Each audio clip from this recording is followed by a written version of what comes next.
సరిగ్గా 2014 ముందు వేములవాడ కానీ సిరిసిల్ల పట్టణాలు కానీ పరిస్థితి ఏమో మీరు యాడ్ చేసుకోండి. నేను 2009లో మొట్టమొదటిసారి ఎమ్మెల్యే అయినా సిరిసిల్లలో. నాకు యాద ఎండాకాలం వచ్చిందంటే భయం అయిపోయింది. ఎండాకాలం వచ్చిందంటే ఊళ్ళల్లో పోవాలంటే భయం, పట్టణంలో దిగాలంటే భయం. ఎందుకు? ఎక్కడ పోతే ఎక్కడ దిగులాడడం పెట్టు, ఎక్కడ పోతే అక్కడ కూడలడం పెట్టు, లొల్లి ఎందుకు మంచిది లేవు. ట్యాంకర్లు నాకు యాదుకున్నది.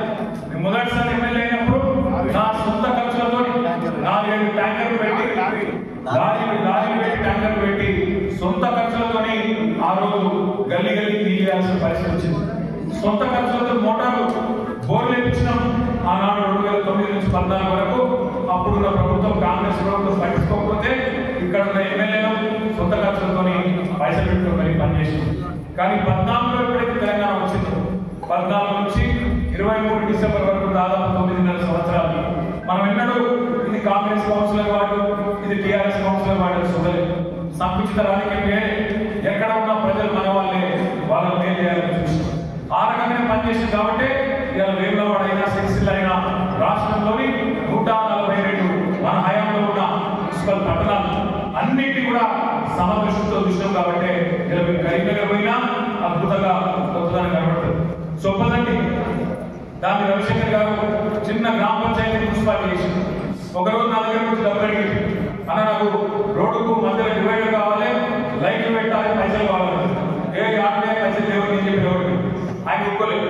కేసీఆర్ గారి దగ్గర పోయి సార్ రామన్న పైసలు లేవంటుడు, మరి ఏం చేయాలని ఇక సార్ పెద్ద మనిషి ఉన్నాడు కాబట్టి వెంటనే 33 కోట్ల రూపాయలు రవిశంకర్ గారికి చిన్న మున్సిపాలిటీ సొప్పదండి దాన్ని కూడా వెంటనే ఇచ్చి పంపించింది. ఇక ఆసుపత్రికి చాలా చేసింది. ఎందుకు చెప్పాను అంటే చిన్న పెద్ద లేదు.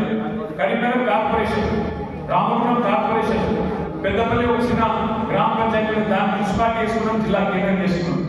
సిరిసిల్ల నేను ఒకటే అడుగుతున్నాను. ఇక నేను తిరుగుతున్నప్పుడు మనసు ఆలోచిస్తా ఉన్నాను. 2014 ముందు సిరిసిల్ల ఎక్కడుండే, 2014 తర్వాత ఎట్లయింది. అందుకే నేను కళగారికి అదేవిధంగా మా మాధవ్ గారికి చెప్పాను, అమ్మ మీరు ఏం బాధపడాల్సిన అవసరం లేదు. ఎందుకంటే అందరం పుడతాము, ఏదో ఒక రోజు భూమికి వెళ్ళిపోతాము. అవకాశాలు చాలా తక్కువ మందికి వస్తాయి. పనిచేసే అవకాశం, అదృష్టం, ఒక పదవి, ఒక ప్రజాప్రతినిధిగా ఉండే అవకాశం తక్కువ మందికి వస్తుంది. ఆ అవకాశం వచ్చినప్పుడు ఏం చేసినాము అనేది పాయింట్. ప్రజలు మనం ఎట్లా గుర్తుపెట్టుకుంటారు అనేది పాయింట్. ఒకటి మాత్రం పక్క, ఈ రోజు కాదు, రేపు కాదు, ఇంకొక 20-30 ఏళ్ళ తర్వాత కూడా సిరిసిల్లలో పుట్టిన ప్రతి బిడ్డ యాద్ చేసుకుంటాడు. ఏమని 10 ఏళ్ళ పని అయింది 2014 వరకు. ఒకప్పుడు కేసీఆర్ గారి నాయకత్వంలోనే పని అయింది. ఎట్లున్న సిరిసిల్ల ఎట్లయింది, ఎట్లున్న వేములవాడ ఎట్లయింది అని చెప్పి యాద్ చేసుకుంటారు. అలా మీ ఇద్దరు అదృష్టవంతులు. ఎందుకంటే మీ హయాంలో 100 కోట్ల పనులైంది. ఒక్కొక్క వార్డు బ్రహ్మాండంగా పనిచేస్తుంది. ఆ స్థాయిలో పని చేసి ప్రజలకు చూపెట్టు. ఈసారి తప్పకుండా మళ్ళీ 3వసారి మన ప్రభుత్వం వస్తుంది. 2వసారి నాకు చాలా ఒత్తిడి ఉండే. చంద్రబాబు గారు నాయపడబడ్డాడు, అన్న మనం అండర్ గ్రౌండ్ డ్రైనేజ్ చేయాలి. నేనేమన్నా అంటే వద్దు చక్రన్న ఇంకా చేయకు. ఎందుకంటే కరీంనగర్ చూసిన ఒకసారి రోడ్డులో మళ్ళా 6 ఏళ్ళు పట్టింది. అట్లయితే ప్రజలు తిట్టుకుంటారు, 5-6 ఏళ్ళు మనకి మంచిది కాదు.